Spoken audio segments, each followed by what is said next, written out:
Set in the bleak Victorian steampunk world of the Empire of the Isles, an empire run almost exclusively by welcome oil, you take the role of Corvo Atano, the coolest guy in the entire empire, but most importantly, the royal protector to the Empress, Jasmine Caldwin, whose home base of Dunwall, capital of the empire, is currently being ravaged by the savage rat plague, a sickness with side effects such as bleeding from the eyes, discolored skin, loud groaning and moaning, and other zombie-like symptoms, and of course, death.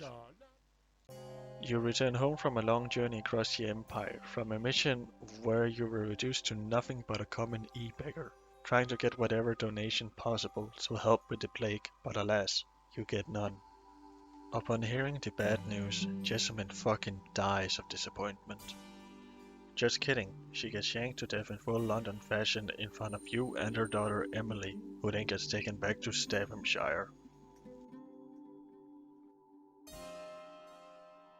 You of course get framed for the murder and get dishonored by Mr. Weasel himself, the royal spymaster, Hiram Burrows, who you just met like 1 minute ago.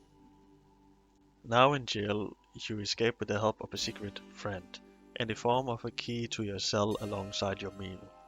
Looks like Corvo finally got that donation he was looking for. You escape jail, fuck around, and meet up with your friend.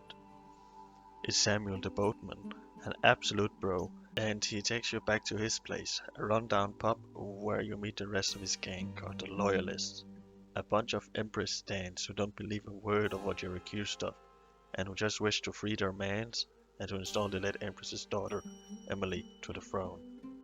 Instead of the royal weasel, Hiram Burrows, who has now named himself the Lord Regent of the Empire.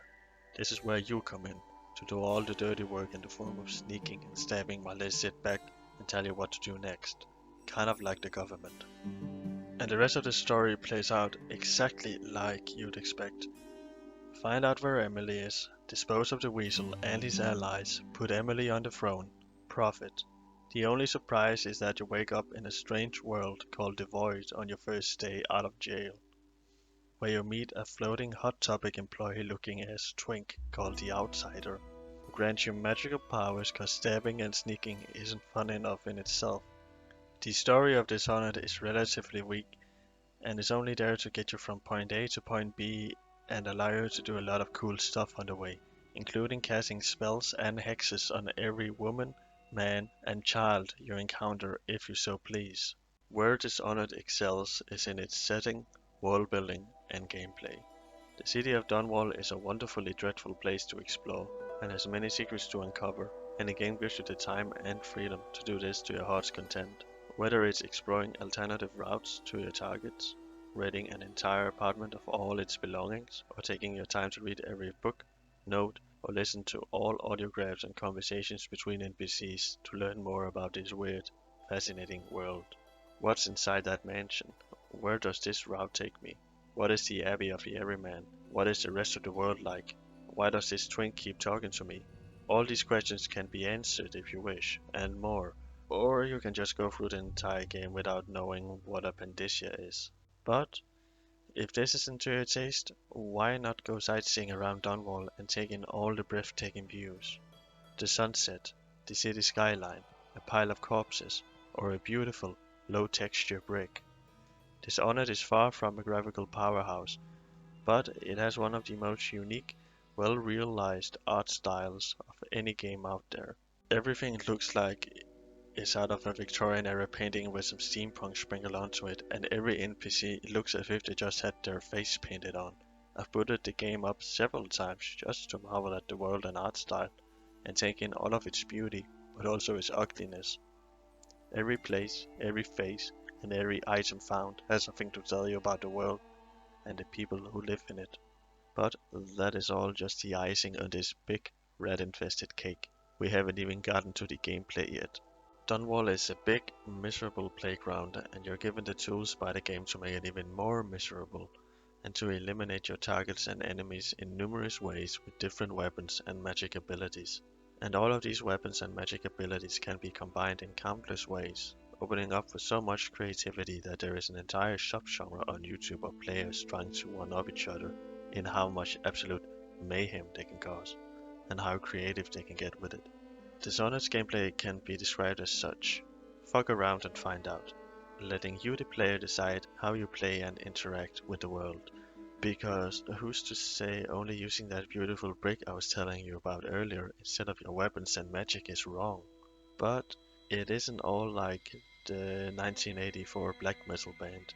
You can also be a silent assassin taking a target and their henchmen out from the shadows without being seen or detected, ever. But if you're really boring, you can also just choke them out and throw them in the trash. You absolute buzzkill. You can take this approach to the way you eliminate your targets as well. For example, instead of stabbing Hiram Burrows to death, you can publicly broadcast his tweets from 2010 to the entire city and get him cancelled instead. All weapons and magical abilities are upgradable. Weapons and gadgets get upgraded a good old way, with loads of money, while your magical abilities are upgraded through collecting ancient runes carved on whalebone from a civilization long lost.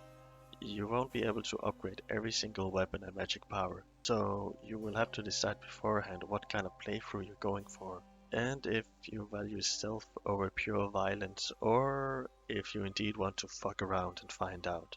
Besides upgrading weapons and your magic, you can also collect so-called bone charms, another remnant from long ago.